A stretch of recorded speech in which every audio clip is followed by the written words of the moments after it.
Hi Raj. అండి మనం ఇండస్ట్రీలో ఆల్మోస్ట్ 10 ఏళ్ళ నుంచి ట్రావెల్ చేస్తున్నాం. మన ఇద్దరు దీంట్లో నాకు అర్థం కాని విషయం ఒకటి ఉంది.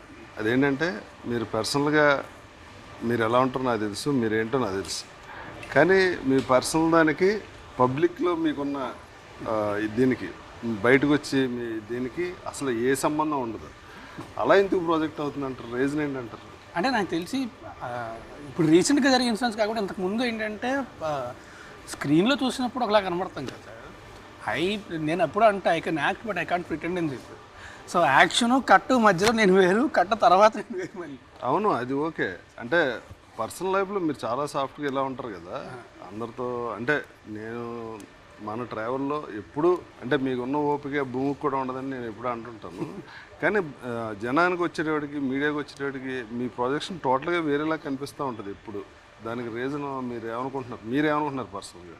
నేను అంటే అది జరిగిన ఫస్ట్ ఏంటంటే ఇమీడియట్గా అయితే ఖచ్చితంగా ఎఫెక్ట్ అవుతుంది. ఆమె హైపో సెన్సిటివ్ పర్సన్, ఇమీడియట్గా అయితే ఎఫెక్ట్ అవుతాం. కొన్ని రోజుల తర్వాత అసలు నేను ఇష్యూ గురించి ఇష్యూ అని కాదు, జనరల్గా మామూలుగా అదే అంటే చెప్పా కదా, స్క్రీన్ మీద చూసినప్పుడు ఇలాగా అనుకుంటారు. అంటే నేను ఏంటంటే అల్లరగా హైపర్ యాక్టివ్గా చేసిన సినిమాలు చూసి ఇలా అనుకుంటారు. అలా కాకుండా చేసినవి ఆడలేదు. కాగా మన పర్సనాలిటీ అన్నది ఆటోమేటిక్గా జనం గుర్తిస్తారు. నేను సినిమాల్లో క్యారెక్టర్లు వాటి గురించి మాట్లాడ అసలు మన పర్సనల్ దీనికి అట్లీస్ట్ సోషల్ మీడియాలో యాక్టివ్గా ఉన్నా, లేకపోతే మీడియా ముందు ఎక్కువ ఉన్నా సరే తెలుస్తుంది. నేను సోషల్ మీడియాలో యాక్టివ్గా ఉన్నాను, నాకు అలవాటు లేదు, ఎలా ఉండాలో కూడా తెలియదు. ఇప్పుడు సినిమా రిలీజ్ ముందు సినిమా పోస్టులు పెట్టడం తప్ప నాకు పెద్ద రాజు. అది కూడా ఏంటంటే పక్కన రోజు ఎలా పోస్ట్ పెట్టాలని చెప్పి. సో అప్పుడైతే నా పర్సనాలిటీ అనేది తెలుస్తుందేమో. బట్ లేకపోతే నేను బయటికి ఎక్కడికి వెళ్ళను, ఎవరిని కలవను. ఎవరన్నా సరే నా ఫ్రెండ్స్ 2-3 ఉంటే వాళ్ళు కూడా ఇంటికి వస్తారు తప్ప నేను ఎక్కడికి వెళ్ళను. మీరు మోస్ట్ ఇంట్రావర్ట్ అవడం వల్ల ఈ ప్రాబ్లం వచ్చింది. మేబీ దానివల్ల అది కాకుండా మీరు సినిమా అంటే మీకు ఎంత ఇష్టం నాకు తెలుసు. రోజుకు 2-3 సినిమాలు, అది లాంగ్వేజ్తో సంబంధం లేని చూస్తారు. మీకు సినిమాకి సంబంధించి 24 క్రాఫ్ట్స్లో ఎంత గ్రిప్ట్ ఉందో నాకు తెలుసు. ఇవాళ డైరెక్షన్ చేయమంటే మీరు ఎక్స్ట్రాడినరీగా చేయగలుగుతారు. కానీ మామూలుగా బంగారం పని చేసిన దగ్గర బంగారం ఉండదు, క్యాషియర్ దగ్గర క్యాష్ ఉండదు లాగా మనకు అంత ఎక్స్ట్రాడినరీ టాలెంట్ నాకు తెలుసు. మీకు కథ సైడ్ కానీ ఇప్పుడు సినిమాల్లో లిరిక్ కావాల్సిన లిరిక్ కూడా రాశారు. ఏ సినిమా? 2 సినిమాలు రాశాను. కిట్టునాడు జాగ్రత్తలో రాశాను, తర్వాత ఇది రంగుల రత్నం రాశారు. ఆ సాంగ్స్ సూపర్ హిట్ అని. నాకు తెలియని విషయం ఏంటంటే మనకెందుకు సూపర్ డూపర్ హిట్ వచ్చి కథ, ఆ కథ మీకు ఇక్కడ తప్పు అనిపిస్తే మీరు చెప్పరా, లేకపోతే డైరెక్టర్ చూసుకుంటాడు అని వదిలేస్తారు? అంటే ముందు ఇట్లు లేదు కాబట్టి వినట్లేదు సార్, ఈ సినిమా తర్వాత వింటారు. ముందు ఇట్లు కదండి, మనం కొట్టినట్టు కాదు. మీరు చేసిన హ్యాట్రిక్ హిట్ ఇండస్ట్రీకి వచ్చిన ఇమ్మీడియట్గా ఎవరికి రాలా, చాలా పెద్ద హిట్లు కదా. అంటే నేను మిమ్మల్ని ఎందుకు ఇంత పర్టికులర్గా అడుగుతున్నానంటే ఇందులో మీ లోపం ఉందా, దేనివల్ల మీరు? నా లోపం కూడా ఉందండి, నా లోపం కూడా ఖచ్చితంగా ఉంది. ఎందుకంటే నేను ఇంతకుముందు పెట్టినంత ఎఫర్ట్, అంటే యాక్టింగ్ వైపు కాకుండా క్రియేటివ్ వర్క్లో ఇంతకుముందు పెట్టినంత ఎఫర్ట్ నేను కూడా అంత పెట్టలే, because of various reasons. But నేను కూడా అంత పెట్టలేకపోయాను, నాకు ఆ స్పేస్ దొరకలేదు నాకు. సో నేను కూడా అంత పెట్టలేకపోయాను. బట్ ఇప్పుడు అలా లేదు. కాదు, పెట్టలేకపోవడానికి మీరు సినిమా తప్ప ఏం తెలియదు కదా మీకు. బయట ప్రపంచంలో ఎవరితో కనెక్షన్ ఉండదు, అసలు ఎవరితోటి మాట్లాడరు. సినిమా రాసుకోవటం చూడటం అంతే కదా. నేను అనేది దాని గురించి. మెంటల్ స్పేస్ కూడా ఉండాలి కదా. మైండ్ ఆక్యుపై అయిపోయి ఉంటే అంత ఎక్కువ టైం కూడా స్పెండ్ చేయలేం. ప్రశాంతం కూర్చొని సినిమా చూసుకోవాలనిపిస్తుంది తప్ప, లేకపోతే పుస్తకం చదువుకోవాలనిపిస్తుంది తప్ప కూర్చొని రాయాలి అనేది రాదు. ఇప్పుడు అలా లేదు. సో ఇట్స్ ఓకే, ఉన్నావు ఫుల్ ఫ్రెష్, మళ్ళీ బ్యాక్ టు నార్మల్. ఇప్పుడు ఈ సినిమాలో మేము ఆడియన్స్గా ఈ సినిమా ఇప్పుడు మీరు చేసి భలే ఉన్నాడే సినిమా ఎందుకు చూడాలి, దాంట్లో ఏంటి స్పెషల్? ఫస్ట్ ఒకటేంటంటే థియేటర్లో ఎందుకు చూడాలో చెప్తాను. ఒక ఎంటర్టైన్మెంట్, ఒక సినిమా థియేటర్లో కలెక్టివ్ వ్యూయింగ్ ఎక్స్పీరియన్స్ ఇంట్లో కూర్చొని టీవీలో చూస్తే రాదు, ఖచ్చితంగా రాదు. నేను ఒక్కడనే కలిసి చూసిన సినిమా ఫస్ట్ థియేటర్లోనే లైట్లు ఆగిపోయి సినిమా స్టార్ట్ అయిన తర్వాత అద్భుతమైన సినిమా, అది it's one of my most favourite films. చుట్టూ ఒక ప్రపంచం ఉంది అన్న విషయం మర్చిపోయాను. నేను ఆ సినిమాలోకి వెళ్ళిపోయాను. మీరు మహేష్ ఫ్యాన్ కదా? అప్పటి నుంచి, ఆ సినిమా నుంచి మహేష్ బాబు గారి ఫ్యాన్. అప్పటి నుంచి నేను ఫిక్స్ అయ్యాను, నేను ఈ రోజు నుంచి మహేష్ బాబు గారి ఫ్యాన్ అని చెప్పి డైహార్డ్ ఫ్యాన్ నేను. సో అంటే ఒక థియేటర్లో సినిమా చూస్తే అంటే మొత్తం చుట్టూ ఎస్పెషల్లీ ఎంటర్టైన్మెంట్ ఎమోషను ఒక 10 మంది 20 మంది 30 మంది కలిసి కూర్చొని చూస్తే వేరేలా ఉంటుంది, ఒక్కళ్ళ ఇంట్లో కూర్చొని చూస్తే వేరేలా ఉంటుంది. సో థియేటర్లో ఖచ్చితంగా చూడడం చాలా ఇంపార్టెంట్. అండ్ సినిమా ఎందుకు చూడాలి అంటే ఇట్స్ చాలా బ్యూటిఫుల్ ఎమోషన్. నాకు అన్నిటికంటే something that attracted to me towards that film is that మనకి టువర్డ్స్ ద ఎండ్ ఒక అద్భుతమైన ఎమోషన్ ఉంటుంది. టీజర్ చూస్తే చాలా పాజిటివ్ వైబ్ ఉందండి. మీరు చేసిన ఇంతమంది సినిమాల కన్నా ఇది ఒక డిఫరెంట్ సినిమా అన్నది చూస్తేనే తెలిసిపోతుంది. అందులో మీరు అమ్మాయిలా బిహేవ్ చేయటం అదంతా హార్మోన్స్ లోపమా లేకపోతే క్యారెక్టర్ హార్మోన్స్ లోపం లేదు సార్, క్యారెక్టరైజేషన్. హార్మోన్స్ లోపం అంటే కేసులు ఎత్తేస్తారు. నేను అసలు ఆ జోలికి వెళ్ళిన హార్మోన్స్ లోపం లేదు సార్. కాదు కాదు అంటే ఒకటేంటంటే క్యారెక్టర్ ఏంటని అడగడం కోసం అలా అంటే హార్మోన్స్ లోపమే ఉండదు, బట్ ఈ behaves like that for cinema చూస్తే అర్థమైపోద్ది. అదే నేను చెప్పా కదా, నాకు చాలా అతి మంచితనం ప్లస్ చాలా నాకు చాలా నచ్చిన ఎమోషన్ అదే it comes towards the end of the film. అక్కడ అర్థమవుతుంది వై హీఈస్ లైక్ దిస్ అని చెప్పి. And he gross up with a single ma'am. So అందుకే వంట చేయడం నేర్చుకుంటాడు, ముగ్గులు వేస్తాడు, ఆడి ప్రొఫెషన్ సారీ డ్రైపింగ్. సో ఈ చాలా మిస్అండర్స్టాండ్ చేసుకోవడం చాలా ఈజీ ఆ క్యారెక్టర్ని. ఓకే, అదేలేండి, మామూలుగా కూడా అదే కదా ప్రాబ్లం. అంటే మీకు బాగా క్లోజ్గా ఉన్న వాళ్ళకి తప్పు తెలియదు మీకు అంటే మీరు ఎవరితో క్లోజ్గా ఉంటారు. ఇట్లా కొడితే 10 మంది తెలిసి నాకు. ఇండస్ట్రీలో కూడా ఎవరు చేసి సినిమాలు చేసిన డైరెక్ట్లో ప్రొడ్యూసర్లు కూడా చాలా తక్కువ మంది మీతో. ఇప్పుడు సినిమా అంటే ఇష్టం కదా, ఇప్పుడు మీరు ఎడిటింగ్ చేయగలరు, సీన్ రాయగలరు. నేను చూశాను, సీను రాయటం మొదలు పెడితే చాలా బెటర్గా రాయగలరు. ఇవన్నీ కాకుండా స్క్రీన్ మీద హీరోగా కనిపించాలి కదా, దానికోసం మీరు ఏం చేస్తున్నారు? అంటే బాడీ దీనికోసం కానీ సినిమాకి బెటర్ డ్యాన్స్ కానీ ఇంకోటి కానీ అలా మీరు ఏమైనా ఎఫర్ట్? ఇప్పటిదాకా అయితే దానికోసం యాక్చువల్లీ నేను చెప్పా కదా, last few years I was not able to put much effort. ఇప్పుడు మాత్రం చాలా ఎఫర్ట్. ఇప్పటిదాకా కాకుండా ఇప్పటి నుంచి కొత్త రాస్తారని చూస్తారు. అదే కొత్త ఆడియన్స్ కూడా ఆ బెటర్ దీనికోసమే వెయిట్ చేస్తున్నారు. ఎందుకంటే ఆర్టిస్ట్గా మీ గురించి అసలు 1% కూడా ఎవరు మాట్లాడటం లేదు, ఇంకోటి కదా. ఎందుకంటే ముఖ్యంగా ఒక అసిస్టెంట్ డైరెక్టర్గా జీవితాన్ని స్టార్ట్ చేసి హీరోగా స్టాండ్ అవటం ఇట్స్ వెరీ టఫ్. ప్లస్ చేసిన ఫస్ట్ 3 సినిమాలు ఎక్స్ట్రాడినరీ హిట్. మీరు అసిస్టెంట్ డైరెక్టర్ నుంచి హీరోగా మారటానికి మధ్యలో ఏం స్ట్రగుల్ అయ్యారు? అసిస్టెంట్ డైరెక్టర్ నుంచి హీరోగా మారడానికి అంటే యాక్చువల్లీ నా స్ట్రగుల్ అంతా కూడా ఫస్ట్ ఏడీగా జాయిన్ అయిన తర్వాత ఒకరోజు మీరు అంతకుముందు షార్ట్ ఫిల్మ్స్లో బాగా ఫేమస్ కదా. షార్ట్ ఫిల్మ్స్ ఫేమస్ అంటే అప్పుడు ఆ షార్ట్ ఫిల్మ్స్ చూసారు కానీ నేను షార్ట్ ఫిల్మ్స్ చేయడం అనేది షార్ట్ ఫిల్మ్స్ ఫేమస్ అవ్వడం కోసం కదా. అందుకే నేను చేసిన ఏ షార్ట్ ఫిల్మ్ కూడా మానిటైజ్ చేయనివ్వాలి. ఎందుకంటే ఇప్పుడు మానిటైజ్ చేసి అక్కడ డబ్బులు వచ్చాయంటే దాంతో ఆనందపడిపోతున్నాం. సినిమాలు చేయాలి, సో గోల్ అది. సో అందుకే మానిటైజ్ చేయనివ్వాలి. నేను చేసిన ఏ షార్ట్ ఫిల్మ్ కూడా మానిటైజ్ చేయలేదు. నేను అక్కడి నుంచి వచ్చేసి నేను ఎలా చేయడం మొదలుపెట్టిన తర్వాత they started monetising the short films. But ఏది మానిటైజ్ చేయనివ్వాలి. సో అప్పుడు కూడా ఏంటంటే ఇప్పుడు నాకు హైదరాబాద్ వచ్చి ఆఫీసులు తిరిగి వాళ్ళ దగ్గరికి అవకాశం ఇవ్వమని అడగడానికి నాకు హైదరాబాద్ ఏంటో తెలియదు. ఎప్పుడూ రాలేదు నేను ఇక్కడికి. నాకు వైజాగ్ తెలుసు, కీడ్స్ కొడితే రాజమండ్రిలో ఫ్రెండ్స్ ఉంటారు. సో అక్కడ దాకా వెళ్ళే తప్ప హైదరాబాద్ ఏంటో తెలియదు. So what I decided was, నేను వెళ్ళి అడిగే కంటే ఎవరో ఒకళ్ళు నన్ను గుర్తుపట్టి పిలిస్తే బెటర్, అప్పటిదాకా షార్ట్ ఫిల్మ్స్ చేస్తూనే ఉంటాను అని చెప్పి అది స్టార్టెడ్ మేకింగ్. 52 షార్ట్ ఫిల్మ్ చేసిన తర్వాత రామ్మోహన్ గారు గుర్తుపెట్టారు. ఫేస్బుక్లో మెసేజ్ పెడితే అప్పుడు ఆయన కలవడానికి వచ్చిన తర్వాత ఎడిగా జాయిన్ అవ్వమన్నారు. సో ఇప్పుడు ఏంటంటే అప్పుడు స్క్రిప్ట్ ఎవరు లేరు టీంలో. నేను, నిమ్మగల్ ప్రసాద్ గారు, డైరెక్టరు అని రామ్మోహన్ గారు, మేము 4. సో అప్పుడు ఆ స్క్రిప్ట్ రాస్తున్న ప్రాసెస్లోని ఆయన అడిగారు, మీకు యాక్టింగ్ చేస్తాం డైరెక్షన్ ఇష్టం అంటే, లేదు నాకు డైరెక్షన్ ఇష్టం, యాక్టింగ్ నేను చేయను అంటే, సరే ఓకే అయితే జాయిన్ అయిపో అన్నారు. జాయిన్ అయిపోయాను లేడీగా. అయిపోయిన తర్వాత స్క్రిప్ట్ వర్క్ అవుతుంది, ప్రాసెస్ అవుతుంది. ప్రతిరోజు పొద్దున్న నుంచి రాత్రి వరకు ఒక సీన్ డిస్కస్ చేసేవాడు. పొద్దున్న నుంచి రాత్రి దాకా అంతా అయిపోయిన తర్వాత ఓకే ఇప్పుడు ఈ సీన్ ఎలా అనిపిస్తుంది అంటే, బాగుంది కానీ అనివ్వండి. ఒక 4 రోజుల తర్వాత కానీ అన్న సౌండ్ అంటే ఆయనకి బీపీ వచ్చేది. అరే నువ్వు ఉంటే స్క్రిప్ట్ అవ్వదు, వెళ్ళిపో అన్న. బీటెక్ అన్నీ వదిలేసి వచ్చేసి నువ్వు ఎక్కడికి వెళ్ళిపోతావు? ఫ్లాట్ ఉంటే ఎర్రగడ్డ ఫ్లాట్కి వెళ్ళా, రెంట్ కట్టడానికి కరెక్ట్గా ఇది ఎప్పుడు మంత్ ఎండ్కి ముందు 2 రోజులు అయితే జీతం వేస్తారు. ఆ జీతం కూడా 3000.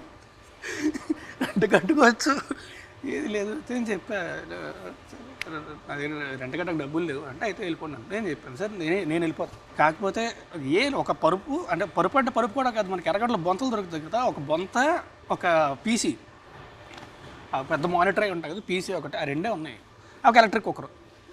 ఏం చెప్పా ఆ 3 అక్కడ ఉంచండి, నాకు కొన్ని రోజుల తర్వాత వేరే ఎవరైనా దిగితే, ఇంట్లో ఎవరైనా వేరే వాళ్ళు దిగితే అది పడేయండి బయట, లేదు ఇంకా దిగలేదు అంటే నేను మీ రెంట్ మీకు ఇచ్చేసా పట్టుకెళ్ళిపోతానని చెప్పాను. సరే ఓకే అంటే తిన్నంగా నడుచుకుంటూ వెళ్ళి ఫుట్పాత్ మీద పడుకున్నాను.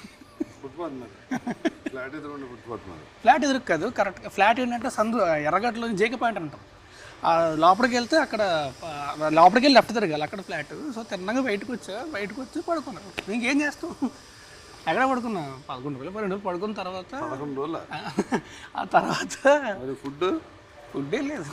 12 రోజులు ఏం తిన్నా. కొన్ని రోజులు ఏంటంటే అక్కడ దూరంగా ఒక కోవిల్ ఉండేది, అక్కడికి వెళ్ళి వాటర్ తాగి పడిన తర్వాత అది కూడా లేదు, ఇంకా అలాగే పడుకున్నా అంతే. సో 11-12 రోజుల తర్వాత మళ్ళీ నవీన్ నాయక్ అని చెప్పి ఉంటాడు ఏడి, సో తను వస్తూ ఉంటే ఆ ఫ్లాట్కి వెళ్ళడానికి వచ్చి లెఫ్ట్ తిరగాలి కదా, ఇక్కడ బయట ఉన్న ఫుట్పాత్ వస్తే పిలిస్తే కాదు సార్ రమ్మంటారు. సరే పద అంటే, అరే నువ్వు లేకపోతే ఎక్కడో దగ్గర సెటిల్ అయిపోతున్నారా, దా చేద్దాం కలిసి. ఓకే సార్ అన్న, అప్పటికి అసలు ఊటకెళ్ళేది ఏం లేదు. ఈ 13 రోజులు మీ మీ మీ మానసిక పరిస్థితి ఏంటి? యాక్చువల్లీ టు బీ ఆనెస్ట్, నిజంగా చెప్పాలంటే అంటే ఫుడ్ లేదు, వాటర్ లేదు, అంటే వినే వాళ్ళకి ఏదో అనిపిస్తుంది కానీ అప్పుడు ఏం లేదు sir. I was 20 years old. ఒక ఫైర్ ఉంటుంది కదా, తిరిగి వెనక్కి వెళ్ళాలని లేదు. ఫైర్ ఉన్నా కానీ సార్, అసలు ఫుట్పాత్ మీద పడుకుని 13 రోజులు ఫుడ్ లేకుండా వాటర్ లేకుండా ఉంటుంటే ఏంటి మొంగళించుకోవాలి, బట్టలు మార్చుకోవాలి. ఆ టైంలో ఒక ఇది ఉంటుంది కదా, ఒక ఫైర్ ఉంటుంది లోపల, ఏమనిపించవు, ఏదోటి పీకుతానని తెలుసు, పీకే తిరిగి వైజాగ్ వెళ్తే ఏదోటి పీకే వెళ్ళాలి, లేకపోతే వెళ్ళకూడదు. సో అదే ఉంది అంతే, ఏదోటి జరుగుద్ది నాకు తెలుసు, నా టాలెంట్ ఉందో నాకు నమ్మకం ఉంది. వెళ్ళిన తర్వాత ఆయన ఇదే అన్నారు, అరే నువ్వు లేకపోతే ఎక్కడో సెటిల్ అయిపోతున్నారు, నువ్వు బాగుంది కానీ అన్నది బాగుంది, ఉండు రాద్దాం అని. అప్పుడే నాకు రైటర్గా ప్రమోషన్ ఇచ్చారు. ఆ రోజు నైట్ సో ఫుడ్ తీసుకొని బిర్యానీ తెప్పించారు. ఒక పిచ్చోళ్ళ తిన్నాను నేను. చూస్తా ఆయనకి అర్థం కాదు, ఈడేంటి ఎలా తింటున్నాడు అని. ఆయనకి ఏదో ఆయన అడగలేదు, ఆయన ఏం అడగలేదు, కానీ ఆయన తేడా కొట్టింది, తేడా కొట్టి అప్పుడే అరే ఈరోజు నుంచి నువ్వు సినిమాకి రైటర్ అని చెప్పి నా జీతం కూడా పెంచి, ఆయన నన్ను ఇంకో 4 లేడీస్ ఉంటారు అందరికీ కూడా ఆయన ఒక ఫ్లాట్ చూసి అక్కడ పెట్టి ఈ took extreme care of me after that. పరుపు కుక్కర్ తెచ్చుకున్నారా? పరుపు కుక్కర్ తెచ్చేసుకున్నారా? పరుపు అక్కడే వదిలేసాను, కంప్యూటర్ ఒకటే తెచ్చుకున్నా, పరుపు కుక్కర్ అక్కడ వదిలేసాను. ఇందులో హీరో ఎలా అయ్యారు? అసిస్టెంట్ రైటర్ కదా. ఇప్పుడు రైటర్ ప్రమోషన్ ఇచ్చారు కదా, సో స్క్రిప్ట్ మొత్తం స్క్రిప్ట్ వర్క్ స్క్రిప్ట్ అంతా అయిపోయింది. నాకు డైలాగ్స్ స్క్రీన్ క్రియేట్ కూడా ఇచ్చారు నాకు సినిమా. సో స్క్రిప్ట్ అంతా అయిపోయిన తర్వాత ఏంటంటే ఇప్పుడు కాస్టింగ్ స్టార్ట్ చేయాలి. ఎవరు అది చెప్పినట్టు మేము 9 టీం. సో ఫస్ట్ ఏంటంటే సినిమాలో heroine important, so first heroine finalize చేసుకుందాం, హీరోయిన్ ఫైనలైజ్ చేసిన తర్వాత హీరోయిన్ దిగుద్దాం అని చెప్పి సరే అని చెప్పి ఒక 30 మందిని ఆడిషన్ చేశారు. కాకపోతే అక్కడ ఎవరు లేరు కదా, క్యూ డైలాగులు చెప్పడానికి ఎవడో కావాలి. అరే నేను ఒక్కడే ఉన్నాను, నువ్వే చెప్పరా క్యూ డైలాగులు, ఎలాగో షార్ట్ ఫిల్మ్లో యాక్టింగ్ చేసాను, నాకు అలవాటు క్యూ డైలాగులు చెప్పంటే సరే క్యూ డైలాగులు అన్నీ చెప్పాను. అందరికి 30 మందితో అందరితో ఆడిషన్లు చేశాను. ఆ టేప్లో చూసారు. నేనేంటంటే పేర్లు చెప్పాను కానీ ఒక 2-3 హీరోల్ని వీళ్ళు అయితే బాగుంటారు, ఈ క్యారెక్టర్కి వీళ్ళు బాగుంటారు అంటే పట్టించుకున్నాను కదా. తర్వాత చూద్దాంలేంటే ఒక రోజు అయితే నాకు నిజంగా చాలా ఇదైపోయాను, నేను హట్ అయిపోయాను. నా మాట అసలు వినట్లేదు మీరు, నేను చెప్తున్నా కదా ఆ హీరో చాలా బాగుంటాడు, కొత్తవాడే చాలా బాగుంటాడు, పెట్టుకోండి అంటే అరే ఆగు ఎవరు కట్ చేస్తే 3 రోజుల తర్వాత నాకు తెలిసింది, అరే నిన్నే అనుకుంటున్నావురా, నువ్వే చెయ్య అలా అయితే అసలు మన యాంబిషన్ అది కదా. కాదంటే అప్పుడు ఏంటంటే నేను అప్పుడు యాక్చువల్లీ వేరే స్క్రిప్ట్ ఒకటి, నాది కూడా కాదు వేరే అతను ఒక స్క్రిప్ట్ ఆయన మెయిల్ చేస్తే చాలా బాగుంది, అది డైరెక్ట్ చేద్దామని చెప్పి నేను నా క్రూని అంతా ప్రిపేర్ చేసుకుంటున్నాను స్క్రిప్ట్ అయిపోయిన తర్వాత. ఈ సినిమా షూటింగ్ స్టార్ట్ అవ్వగానే నేను అది నా డైరెక్షన్లో స్టార్ట్ చేసుకుందాం అని చెప్పి అనేసరికి సరే నువ్వు యాక్ట్ అంటే సరే ఓకే. ఇప్పుడు ఏముంది మహా అయితే అప్పట్లో ఏముండదు కదా, ఇప్పుడైతే 100 క్యాలిక్యులేషన్లు ఉంటాయి. అప్పుడు ఏముంది, సినిమా హిట్ అయింది అంటే సెట్, లేదు అంటే ఈ సినిమా డైరెక్ట్ చేసుకుంటా. సో అంతే. సో అప్పుడు పెద్ద టెన్షన్ ఇది అయితే ఉండదు కదా. అండ్ అప్పుడు కూడా షూటింగ్ చేస్తున్నప్పుడు కూడా నేను హీరో కమ్ ఏడి కట్ అనగానే పరిగెట్టుకుంటే వెళ్ళి క్లిప్ నెంబర్ సినిమా మొత్తం యా మొత్తం సినిమా సూపర్ ఒక సినిమా నాకు ఫిల్మ్ స్కూల్.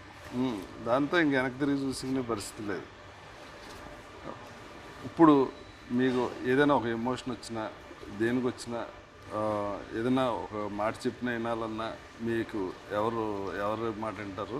నేను మీ మాట వింటారు, అందుకే మీరు చాలా జాగ్రత్తగా చెప్తారు. ఎక్కువ చెప్తే మళ్ళీ వినడం మానేస్తాడని తెలుసు కదా, మూడ్ సెన్సింగ్స్. ఆ క్వశ్చన్ చెప్తే నా పేరే చెప్తారు మీరు. అండ్ మా డాడీ ఏంటంటే పర్సనల్గా చెప్తారు. అంటే మెంటల్ పీస్ కోసం అరే మెడిటేషన్స్ అయ్యి ఒక హిప్నోటిజం మీద ఉంటుంది, అది వింటూ పడుకో, అదే కొంచెం మెంటల్ పీస్ ఉంటుంది, ఇలాంటివి చెప్తూ ఉంటారు తప్ప ప్రొఫెషనల్గా అసలు ఆయనకేం తెలియదు. So he doesn't involve in that. But నేను బేసిక్గా వినేది మీరు చెప్తాను.